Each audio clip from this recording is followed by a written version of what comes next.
Maraming kapuso natin ang nakamiss sa GMA New Year Countdown na nagbalik sa Mall of Asia matapos ang ilang taon ng COVID restrictions. Kaya may mga maagang nag-abang sa live performances. Yan ang latest na hatid ni Nico Wahe.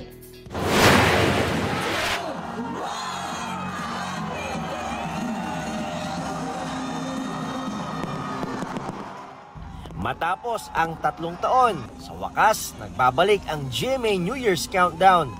Gaya ng dati, sa Mall of Asia pa rin yan ginanap. At mukhang maraming Kapuso fans ang nakamiss niyan sa dami ng naki-New Year sa mga Kapuso stars.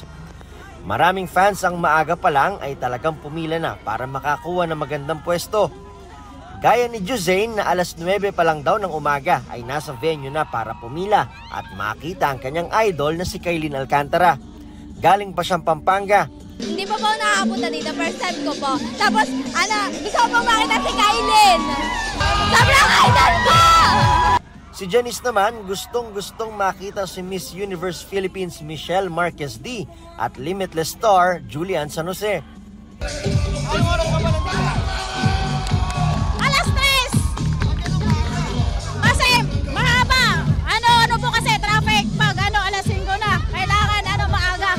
Bago ang salubong, nag-perform muna ang ilang sparkle artists gaya nina Julian San Jose at Raver Cruz, Miguel Tan Felix at Isabel Ortega, Kailin Alcantara, Sanya Lopez, Andrea Torres, Faith Da Silva, Michelle Marquez D, Ken Chan, Christian Bautista, Sofia Pablo at Allen Ansay at marami pang iba.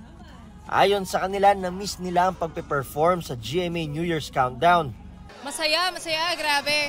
Napakaraming tao and naramdaman namin na talagang after the pandemic, talagang sabik na yung mga tao na alam mo yung mag-celebrate ng countdown, ng sama-sama. Napapasalamat kami kasi dito nila napili mag-New Year sa MOA, kasama ng mga mga GMA artists. Sobrang saya. First time ko na-experience yung ganitong live ulit sa SM MOA and grabe, sobrang saya experience. Excited na ako kaagad for next year. Si Sanya, talagang na-miss daw makasama sa New Year salubong ang mga Kapuso fans.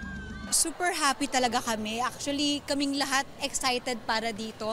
Nakakatuwa na makikita naman natin ang buong Mall of Asia punong-puno. Ganon din si Christopher Martin. Ito yung pinakaabangan ko eh. Twin Hearts pa lang kami. Kami mga twins. 16 pa lang ata ako, nagka-countdown na ako. Sobrang nostalgic tong feeling kasi this is the first time ulit na nakapag-ano ko in sobrang daming taon. Sobrang ito pa rin yung feeling talaga, sobrang dami pa rin natin mga Kapuso na sumasabaybay. Happy naman ang first-timer sa countdown na si Rabia Mateo. Super happy kasi at least diba, after the pandemic parang it's giving us hope na everything is almost back to normal. Siyempre, kailangan pa rin natin mag-ingat, pero yung entertainment industry nakakabawi na siya. And seeing all of the people out there celebrating their New Year with hope in their hearts na sana mas maganda pa ang salubong ng 2024. Nico Wahe, nagbabalita para sa GMA Integrated News. Kapuso, para sa mga maiinit na balita, mag-subscribe sa GMA Integrated News sa YouTube. Sa mga kapuso naman abroad, subaybayan nyo kami sa GMA Pinoy TV at sa www.gmanews.tv.